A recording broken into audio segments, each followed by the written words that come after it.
Hey guys, Lizardlea here from Make Poor Decisions. I got this pattern on Etsy from Anna X Stitch. I will link to their Etsy down below in case you guys want to check them out and get any other patterns from them. I don't really have anything to add. I'm going to be using off-white. I think wheat is what it looks like, but I don't have the packaging it came in anymore, so I don't remember. But I think it's a 14 count. I don't have a ruler nearby, so I can't check. But I mean, like, it's big. It's big. But I'm cool with it. So I'm gonna go cross stitch. Alrighty. So we finished Castlevania Season 4 yesterday. Yep. We talked about previous seasons already, didn't we? I would assume so. It seems like a thing that we would do. Well, let's see. Season 4. Are we just jumping straight? Sorry. What was that? That was a video. Go ahead. Do we just want to jump straight into spoilers and what we can think about, or just do you want to do your thing? Yeah, sure. So, I mean, the short of it is Castlevania is based off a video game that was very popular. Oh, you're doing overall. Okay. Yeah, I thought you were just going to do like season 4. I don't know. Do the whole thing. Yeah, Go for so it. I believe in it's very you. popular, and we follow the adventures of Trevor Belmont, last of the Belmonts, because this is based off the third game, and I'm not going to go any deeper than that. And he's... By the way, I have not played a single Castlevania game, and this show is really fun. Yeah. So you do not have to be a fanboy or a fangirl. It's also violent, heads up, as is expected on the cross-stitching review channel. Make poor decisions. Yes, dear. So, Castlevania won't be one of them. Yes. So, the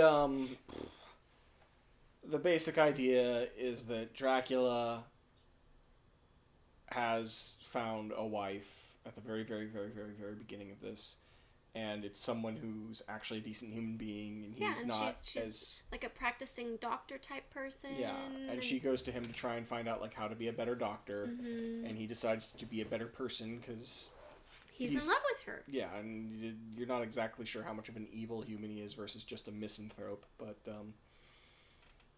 either way, they're happy and they have a kid. And then she gets burned to death by the church. Yeah, because they find out that, like, is it that she's using medicines that he gave her and they think it's magic or something? Well, yeah, the glass and stuff. He's given her technology that most people don't have. Yeah, and they're like, she's a witch! Burn her at the stake! So they do, and he took that personally. Okay, no, but as she is burning alive, you guys, because yes, you do see that. It's not, like, super gory, but it's pretty bad. Well, I don't remember, like, her skin peeling off or anything. No. I just remember she's on fire and she's just screaming... What is it? Don't blame them for this? Forgive them? Yeah, like, they don't you guys, I cried. Yeah, they don't know what they're doing. Yeah. Oh, I cried, you guys. It was so powerful. So Dracula gets to the home, sees that it's wrecked. There's a nice old woman there who's like, oh, you just missed it. And he's like, where is my wife? And she's like, oh, it's too late. She's already been burnt. Mm-hmm. So Dracula's face plummets from the sky, or no, from the inferno that's just killed his wife, as a fiery skull, and he tells them they've all got 1 year to make their peace and get out. And then he's coming to kill them all. So basically, he's just saying, you have a year to get out of this town, or I'm going to kill you. No, he's planning on killing them anyways, but Daisy... No, I thought it was specifically just in the town. No, he's going to start there and then purify the world of humanity.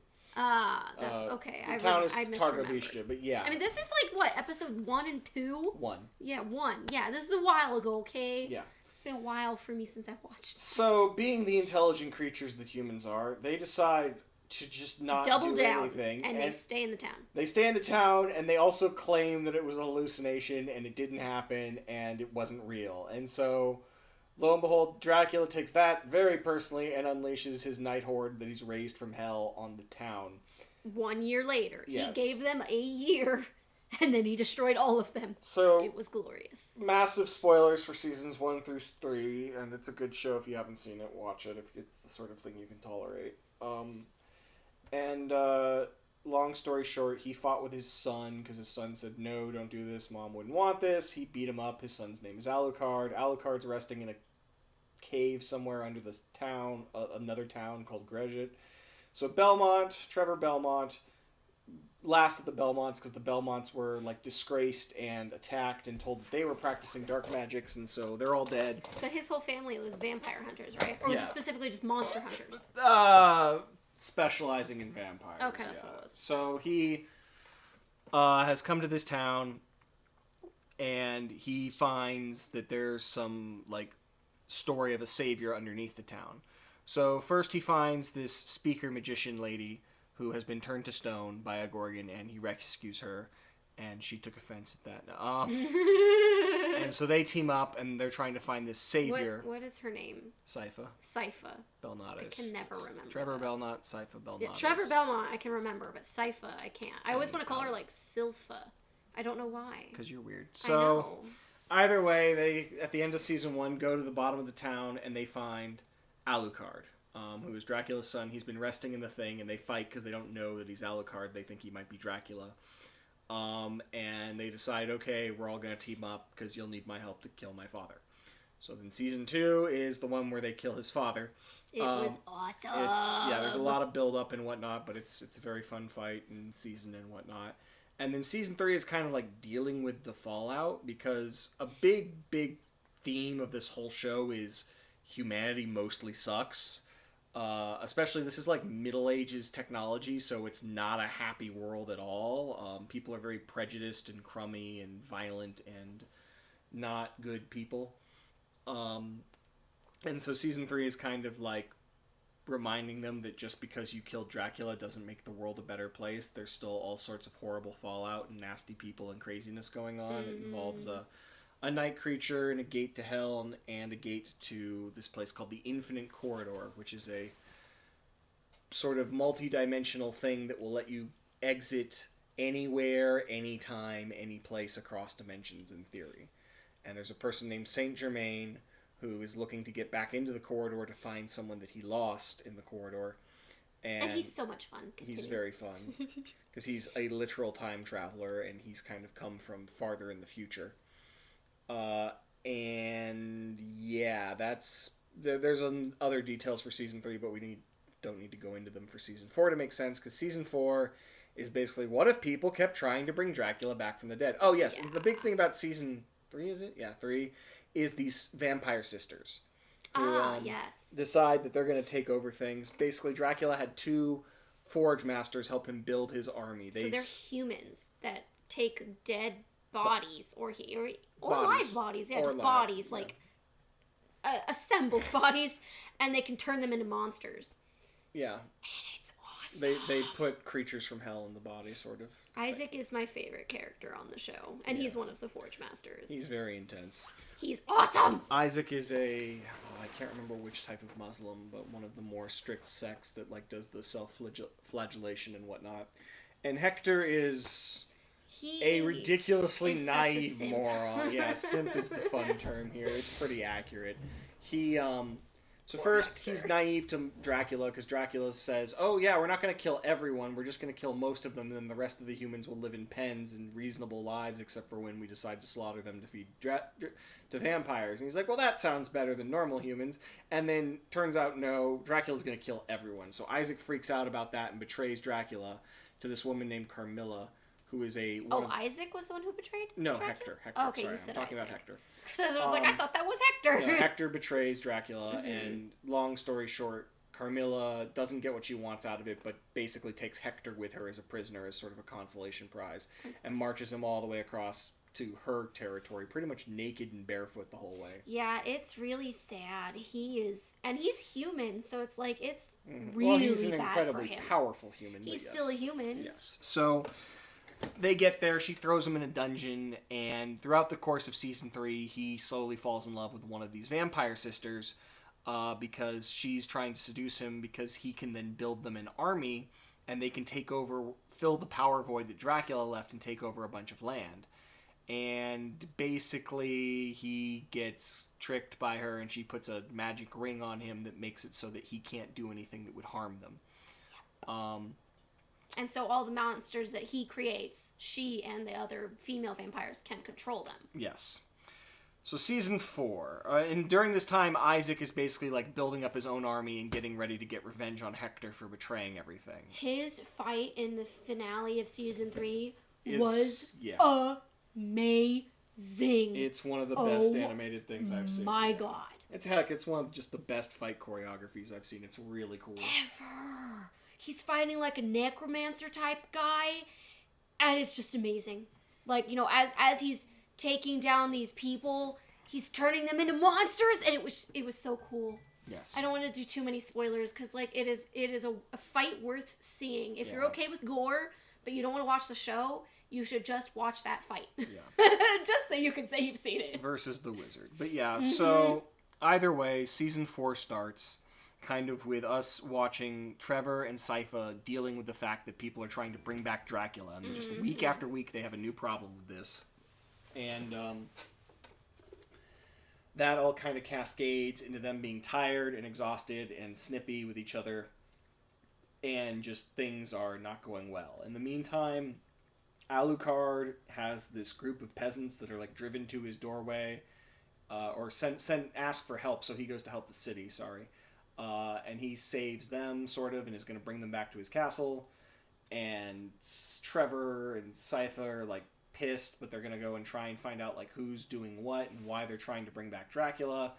And you find out that Saint Germain is kind of behind all of this because he is also something of a simp and is trying to like rescue this one woman at any cost. Any cost. And that in this case, what he's going to do is he's going to somehow bring back Dracula and his wife and put them into one body. I don't think they were married.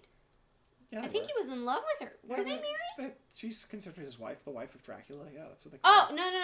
I thought you were talking about Saint Germain's lady. No, Dracula okay. and Dracula's wife. And Dracula's wife. And they're going to shove them, both souls in one body and drive them crazy, but he's going to be able to use that to use the Infinite Corridor. It's weird, but he got advice from a crazy space lady, so it's okay. So, spoiler territory, as if we haven't already been there, but long story short, Trevor and Sypha derp around this city, Targovishta, which is where this all started, because that's where they burned Dracula's wife, and find out it's basically a mess, and their plot doesn't really matter in that regard. It's fun, but it's not, like, plot critical.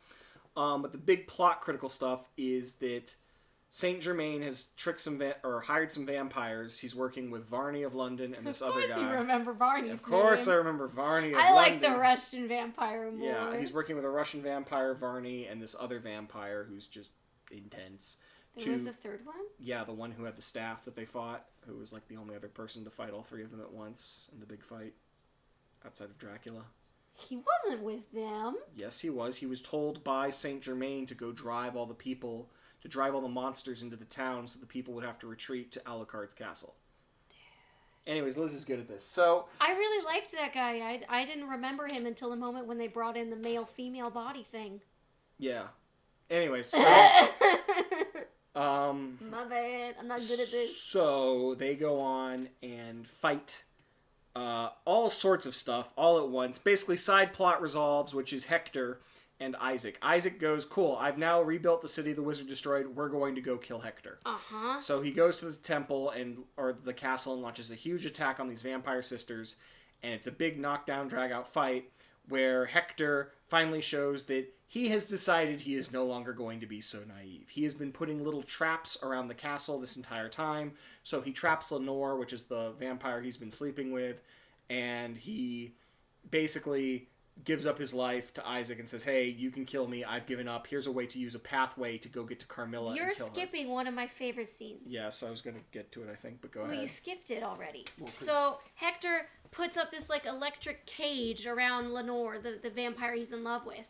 And Isaac walks in, he looks at her, he kind of laughs, he takes out his dagger, he slides the cage open, he walks in, he lets it close behind him, and he just looks at her and he's like, I'm gonna kill you. And then Hector was like, no, I'll let her live, like you're here to kill me, kill me. And Isaac was like, He walks past her, he again uses his dagger to open up the cage, he walks through, he lets it close behind him. And then they talk. And basically, long story short, Hector cuts off his own finger, the finger that's got the ring on it, so that all the night creatures won't be helping Carmilla, and Isaac can have an easier time. And then Hector won't be controlled anymore. Yes, and then tells him, hey, I've got a magic gate that I've put together here. You can use that to get to Carmilla. And then he goes, I've done my part. You can kill me now. And Isaac goes, nah, I'm good. And then he turns around, and he does it again to the cage. Like, okay, you guys, this cage takes up only a tiny portion of the room. Isaac could very easily take 3 steps to the left and walk around it. Yeah. But it is a freaking power move when he opens it, walks right beside her, and opens the other side. And I just freaking love it. Because, like, he is emotionless. His face shows that he's like, girl, if you come at me, you will die. And she does not move. Yep. It is amazing. So then we get a really, really cool fight where Isaac fights Carmilla with his stand and the rest of his army, because he's got a flying thing that Liz really likes that he fights with. Before he gets there, though, one of my favorite shots from the show, as he's walking to get to her, he gets to a set of stairs, and the stairs are literally covered in blood. That's how many monsters Carmilla has killed. There's just blood pooling everywhere. And then you just see Isaac slowly walk up the stairs. It was an amazing shot. Like, blood or not, it was so cool. Sorry, you continue. Yep, no. So, that big fight resolves with Carmilla having a really cool moment and then deciding to nuke herself quite literally, and Isaac survives is the short of it. I don't think we see him again, though, even though we're told he survives. Well, yeah, because we know him and Hector are still hanging out. Yeah, so that all resolves.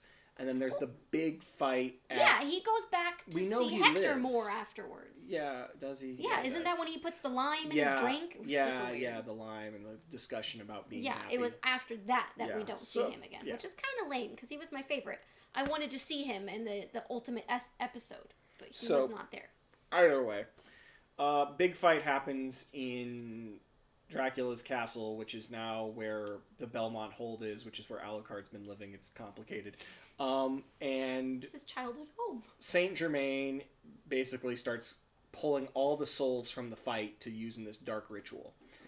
And it transpires as the fight is going down, they manage to kill all the evil vampires that are attacking them in like one massive battle. And then they go to deal with Saint Germain, and they figure out, Germain finds out that the magic lady who told him to do all this was not some magic lady, she was Death. And we had found out earlier in the show that Death is not necessarily like death itself, but is this old, ancient, elemental creature that feeds on souls when people die. And so it's not literally the Grim Reaper, but it basically looks like it, and that's why the Grim Reaper looks like that, because that's what old villagers would do to worship it and whatnot. Mm-hmm. So Death is the one who told him to do this, and is also Varney of London, the other vampire, and voiced by What's-His-Face, who does a great job. And is sort of like, you can go forward with this, or I can kill you, so finish up, let's go. Because Death wants the 2 souls trapped in the one body, because Dracula will go completely insane and finish his war on Earth, and Death will get to eat all the souls and be satisfied. Yeah. And he's pissed that didn't happen. So there's a really, really, really big fight where basically Belmont tells Sypha and Alucard, you can go. Or, first they get in there and fight. First they fight Dracula, come back to life very briefly. The cool fight was against the 5 guards. There's like 5 guards that they fight that's just really cool. That's all you need to know about it. Well, okay. We're not doing spoilers. Okay. Well, it's an awesome fight. Yeah. Like individually they do 3-on-4. Mm-hmm. And then they fight the big bad of the group, and it's all awesome. Yeah, and long story short, they win. Then they fight Dracula with his wife in this weird body, and that takes all of like 3 seconds because... Yeah, I was about to say, I was like, can you really consider that a fight? It's a cool scene. And then they go to fight Death, and Trevor's basically like, yeah, peace out, you guys go, I got this. And... Well, yeah, like the castle, like, shatters and breaks apart, and they can't reach him anymore. Well, no, he told them to leave first. Yeah.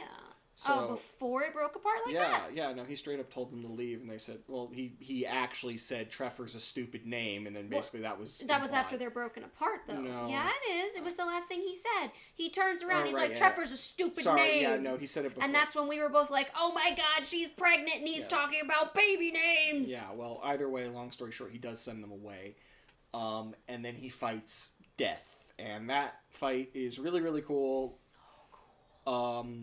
Very well done, lots of craziness, and he's collected a special item over the course of this that's kind of just sort of hand waved, but it's sort of how the games work, where like, ooh, there's a special thing if you look carefully, and that's kind of what it's alluding to, and he kills Death by killing himself and killing it, except you find out that no, he didn't actually die, because the final episode is Alucard deciding that he's going to let the villagers live at his castle and start his own little community. And he's asking Sypha to stay because, you know, it would be nice to have her there. And he's going to name the community Belmont because that'll confuse everyone. That was so funny. In honor of Trevor. And it's like 2 weeks later. And so Sypha decides to stay. And then all of a sudden, this horse shows up with someone on it. And it's Trevor. And he's been alive because Saint Germain in the last moment saved him by opening a corridor. And they're going to name the town Treffy. It was also very funny. Yeah. So, I mean, the show is really fun. It knows what it is. It's not trying to be too serious, but when it needs to be, it does a good job. When it's not taking itself seriously, it feels fine and it's funny. There's some really hilarious lines and moments that, like, in any other show would try to, like, straight sell this moment. And you're like, yeah, okay, you're giving a monologue. And it's like, oh, it's because you want to get laid. Okay. Like, straight up what Saint Germain says. So, yeah, it's a shame that it's over. I've read that there's maybe a chance that something else in that universe will come, which would be really nice because they've done a really good job making it pretty cool. Like, in a weird way, it feels like the most D&D animation I've ever seen. Like, Trevor is clearly some sort of ranger / rogue. He's gotten several nat 20s, I'm just saying. Quite a few. Sypha is clearly the mage.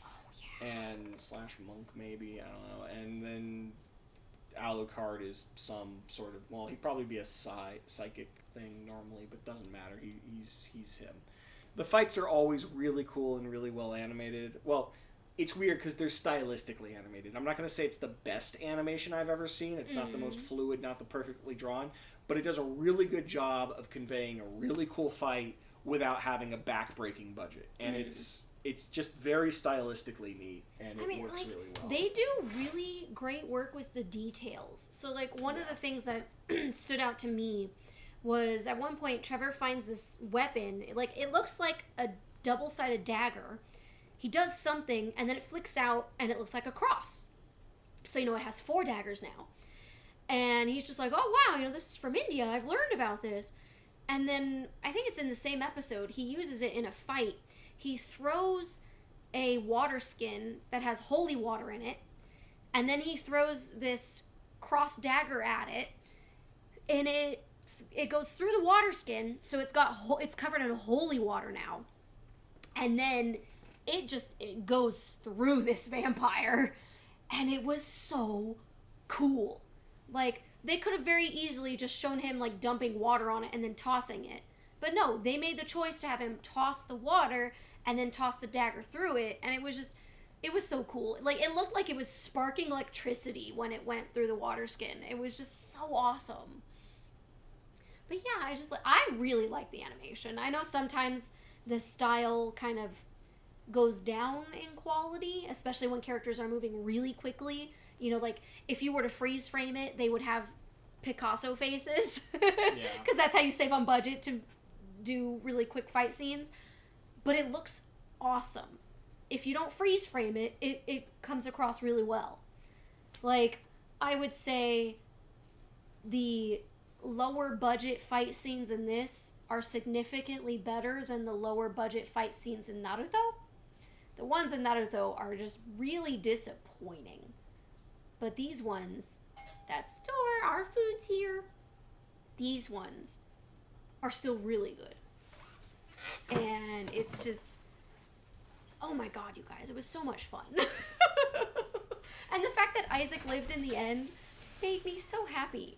Like, my favorite character never gets to live. They never get the happy ending. But Isaac's still alive! I will say, I suspect that if they had not been canceled, it would have been, well, there would have been a lot more dead characters. A lot of people get out of this alive who I would not have expected. I'm okay with it. Honestly, the only thing I wasn't okay with was that Saint Germain didn't die from the sword in his chest. Like, yeah, that was kind of ridiculous. He ridiculous. probably died from the giant annihilation explosion shortly thereafterwards, though, so... I feel like he should have been dead before Like, Trevor that. probably should have died, Saint Germain should have died, Lenore shouldn't have had to kill herself, but whatever. I mean, she was attempting to kill everyone around her. I thought it was pretty cool. Yeah. No, Lenore, not Carmilla. Oh, Lenore, yeah, when she went to see the sun. Mm-hmm. It was like, on one hand, I agree, like, yeah, she did not seem the type that she wanted to live in a cage. Mm-hmm. But on the other hand, it was like, she was out from under Carmilla.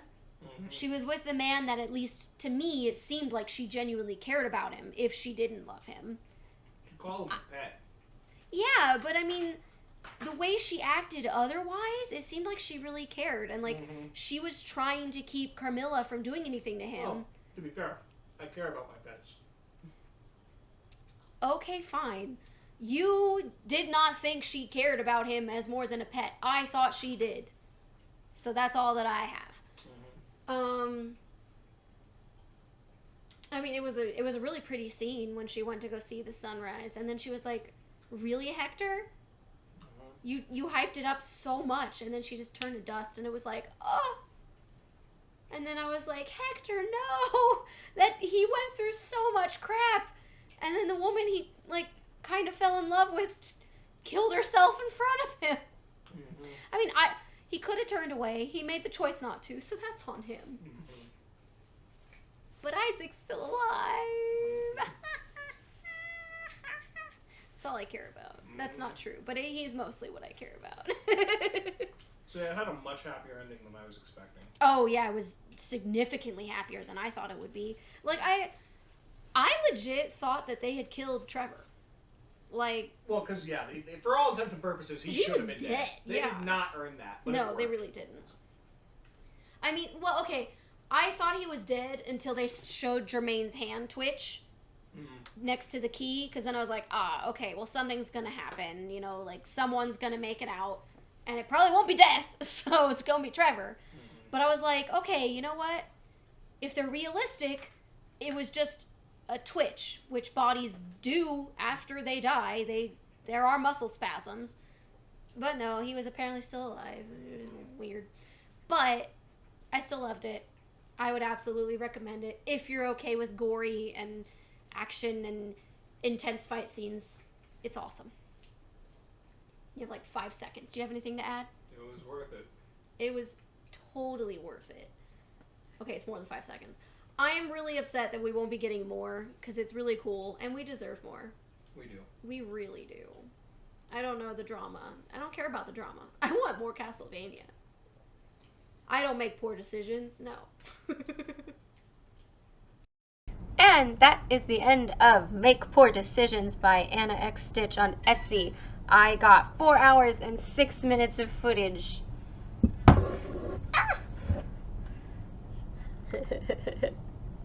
It's a pun, honey. Oh, I get it. He hates puns. I do, with a passion. Why do you hurt me? His best friend loves puns. He does. He tells the with best passion. puns. He likes to hurt me. It's great. Yeah, that's all that I have. So, like, subscribe, share, comment, all that jazz. And I'll see you guys next video.